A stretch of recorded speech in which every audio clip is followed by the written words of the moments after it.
One of my favorite nostalgia-filled childhood anime of all time. High School DX. No, it's Spriggan, you butts. It's Spriggan. I hope it's Spriggan.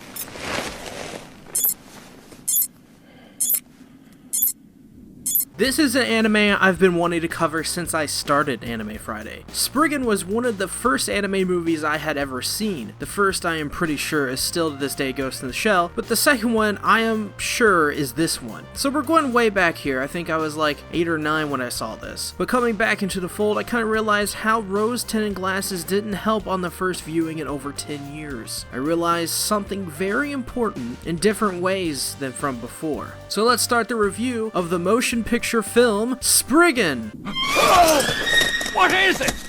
There! Look!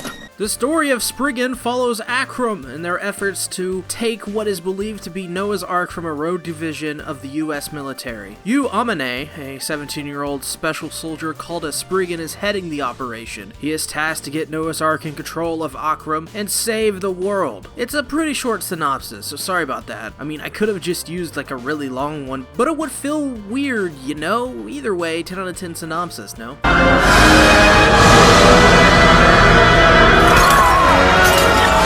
To me, the story of Spriggan is the most interesting plot, except it's not. It's a story held back by its time. I mean, you're kidding me. Noah's Ark? That is something you really don't see nowadays. Sure, in the 90s and early aughts, that was more of a thing. But after a certain time, I think people realized using the base of your plot from religious text, well, it not only was cringeworthy in many ways, but it didn't make for an interesting story. It basically made God the MacGuffin, or a plot device to substitute for creativity. I don't know, that's the way I feel about it at least. And honestly, I don't want to get more into religion either, so this is about all I will speak of it. What's wrong with Tanaka?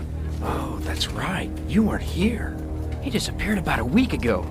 His parents even called the police. But the worst part of this movie isn't what I just mentioned. It's the god-awful dialogue for both Japanese and English versions. And I understand this falls more under an English dub discussion, but I think this belongs in this section. Not only because I won't discuss the English dub in its own section, but I feel it's more about the awful script. That's right, this movie has an amazingly bad script. The characters speak to each other like 80s action characters so casually. One of the lines in the film in just the beginning is, "We can't all be Schwarzenegger." What? I know my machinima writing is bad sometimes. I mean, it's hard to make a good TV series, let alone a movie, but damn, that's like purposefully going there, you know? It's not that good. It's not that good. But to be honest, just because it's bad, well, it doesn't mean it's not enjoyable. The series has great moments where I am absolutely glued to the screen and can't tear myself away. It demands my attention in these so very ridiculous, sometimes even short scenes with no consequences to the story. It's actually a pretty cool movie to just sit down and watch for that, but in terms of the story, it's got that in its stride. Honestly, it's one of the better cheesy anime to watch for just the insane, over-the-top, and at times incoherent story.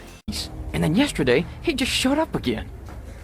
But it looks like he got beat up, doesn't it? Well, maybe not the best animation, and we'll understand why in a moment, but Spriggan starts out very well. Its art shines bright, but quickly it starts to show its greatest and most prominent weakness from just after the first scene: its lack of anything going on. Now that may not make sense at first, but when you watch you will notice that for a bit, visually nothing of importance is happening. There is major exposition to the otherwise bad story, but overall, this continues to about the second act, then it kicks into full gear from there.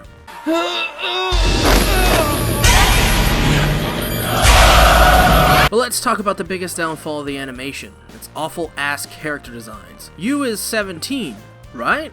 I mean, really, look at him. Is he really 17? He looks more like a 30-year-old to me. This continues on, but in other ways. One of the main bad guys is this weird cyborg, and he looks terrible in every way. Just downright terrible. Sure, he has that obnoxious 80s cheese factor going for him, even has the red eye and everything, but it's just bad and ugly to look at. Then the main bad guy, which just so happens to be a kid, you know? Well, the budget didn't really get to him at all. He looks so freaking ugly. It's almost hilarious, and I mean ugly in a strict art direction way. Don't think I'm one of those creeps. Alright, that sounded weird. No! Don't do it, Tanaka! But hey, guess what? This series' action scenes are a hell of a ride. Like I said earlier, the script and the story has these weird enthralling moments. Well, the action scenes do as well. Like, at the beginning, you throws a blade at a fucking camera halfway across effing Tokyo, baby! That's freaking awesome. Oh, did I mention how amazing it is when he gets torn up in battle and fights? Oh yeah, that's pretty amazing too. Don't think all of it's bad. I mean, it's actually some of the best stuff the movie has to offer.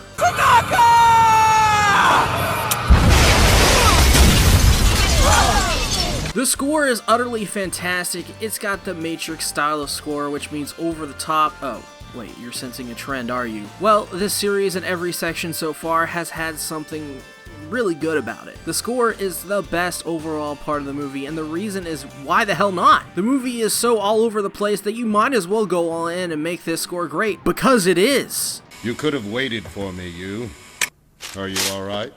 No, I'm not alright, damn it! Spriggan is by all accounts a mediocre and sometimes just awful movie in every way, but somehow it charms me back into loving it in the weirdest of ways. To start off, the story is so bad in almost every way. It has some really awesome set piece moments within all of the junk that's everywhere. Also, the animation and score are just badass at times, even though the character designs are wacky and downright uninspired and lazy. Spriggan has made me appreciate anime like this though, not because it's an example of what not to do, but because it's a hell of a ride if you're up to take it. Spriggan gets a 2 out of 5. It's not generally known, but 6 months ago, an Arkham unit was wiped out at a research dig in Turkey. Alright. Well, what to say here? Not a whole lot. Yeah. Well, okay. We'll just say this. Alright. This movie was so hit or miss, and it was more miss than hit, that it made me wonder why I really watched it as a kid in the first place. It's probably because, as a kid you have a shorter attention span, you don't know a whole lot about the world, and just some things seem more appealing to you than others, and I think that's where it got me as a kid. But as an adult, I'm not going to watch this again. Now, I do give it some fair credit and say there's some stuff in here that aged decently well. And I'm not even sure if it aged well back then, or if even when it was new, it was even good. It's very inspired by Matrix. There's the twist in there with the big robot guy being his high school friend that got blown up in the movie. I'm spoiling things for you because you really don't need to watch this. Like, this is really for me, and most people don't even know what this is. This Anime Friday isn't going to get a lot of views. I'll tell you that much. Because who the hell wants to watch Spriggan in 2017? No one. No one does. Just a lot of the, a lot of the story, it doesn't make a lick of sense, man. It's, I like to use that term, a lick of sense. It's so over the top. Just like this anime. But it's like Indiana Jones. It's like every bad 80s cheese movie you've seen. It's like Far Cry 3 Blood Dragon. Like, that's how over the top cheesy it is. It's like, if you've played Far Cry 3 Blood Dragon, you'll look at this anime and go, did this anime travel forward in time to be inspired by that game? Because it's so ridiculous, and like the main villain is a child that controls like a whole fucking military group. It's so stereotypical in like the worst ways of the time, and it reminds me of Winged Gundam, or Gundam Waltz, or whatever the fuck it was called, with Gundam Wing, the Final Waltz, something like that, where the kid in that movie, he was like a leader and shit. It's like, it reminds me of that, but then like, this is the worst version of that kind of thing. Man. And then like at the beginning of the movie, like Yu throws like a fucking knife or something like that, or some big blade across Tokyo and hits like a camera, and then that's when the movie comes up with a title screenshot, and it's just like, who thought of this? That's so ridiculous. No one would do that now. And it plays like it doesn't even play like new metal music. I was so expecting it to, as soon as that camera hit, to go, crawling in my skin. but it didn't happen, alas. Such a ridiculous and just fun movie. If you want to come back and watch it, if you've never watched this before, just view this as like a fun one-off Anime Friday. I'm trying to review Love Tyrant for next week. I'm trying to get a better grasp of what's going on, because right now I'm not enjoying it too much, and I just want to be sure that I have my thoughts on my first impressions down, because I don't want to go in and misrepresent it in some way. I want to be sure I got it. So that's why you're seeing this. This is why you're seeing an anime that I picked this week. If you've seen Spriggan, or if you've heard of it, by all means, put down the comments, share some love, share some backstories with me. If you've seen it, how did you find out it existed? I know a lot of people will say, "Oh, Blockbuster back in the day, man," or my local movie rental place back in the day. And I know a lot of people watching right now are gonna be like, "Movie rental places? What is that?" I'm just old enough, and I lived in the middle of nowhere for long enough to experience that culture. I remember renting PlayStations. I remember renting PlayStation 1 games and PlayStation 2 games that I only played for like a week and I didn't really like. And this is one of them that I rented from Blockbuster. I rented Spriggan from Blockbuster a couple times. And it was my favorite thing back then. And my brother owned a copy of it, but at that time he didn't live with us, so it was up to me to find anime back then as a child.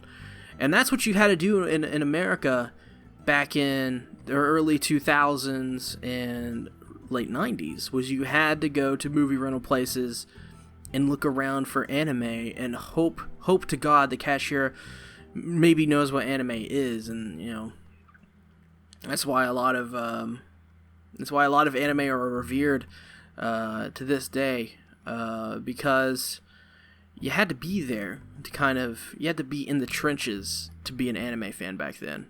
Right now it's like a boom. It's like this is nothing I've never seen before as an anime fan. I mean, yeah, I didn't watch it for like 10 years, but I still kind of kept up with it. You have to keep up with it when you're on the internet, you know. That's just the way it is. And it was never like this, you know, back in the day. It was never like this. I mean, sure, you had your popular anime. You had your Dragon Balls, your Dragon Ball Z, sometimes even Dragon Ball GT, if you're into that. You had your Ghost in the Shell. But other anime, you were lucky with what you got. You had to really look for it. You had to go to pawn shops. You had to go to import stores if you wanted to. I mean, getting subtitled anime was very common back then. And then getting the anime and putting it in, and the subs were just mediocre or bad. I actually still to this day, I own season 1 of Dragon Ball Z, the original unedited version of it on VHS. So if I had a VHS player, I could pop those in, and I could see the original Dragon Ball Z that was aired on TV. Like, that's how old school I kind of still am in some ways, I guess. That's how far I go back, we'll just say that. I mean, I even have some VHSs of Dragon Ball Z, the Buu Saga, and I have one VHS of the original Dragon Ball series. It's interesting. You know, I also have a copy of Primal Rage for the 32X and Street Fighter 2 for one of those consoles. I can't remember. It's in both of them the original casing too. If you want to give me a price for them, I may sell them to you. Yeah. I mean, what can I say? Can I say anything more that's already, you know, been said? No, not really. Next week, expect a review of Love Tyrant. If not, you're going to see me stall it again and do a review of another anime. Expect more Attack on Titan tomorrow. Can't wait for the next episode. Lots of big stuff. Be excited for it. I love you guys. I'll see you guys later. My name is SeaTactics for the win. Otherwise known as Ben. Signing out.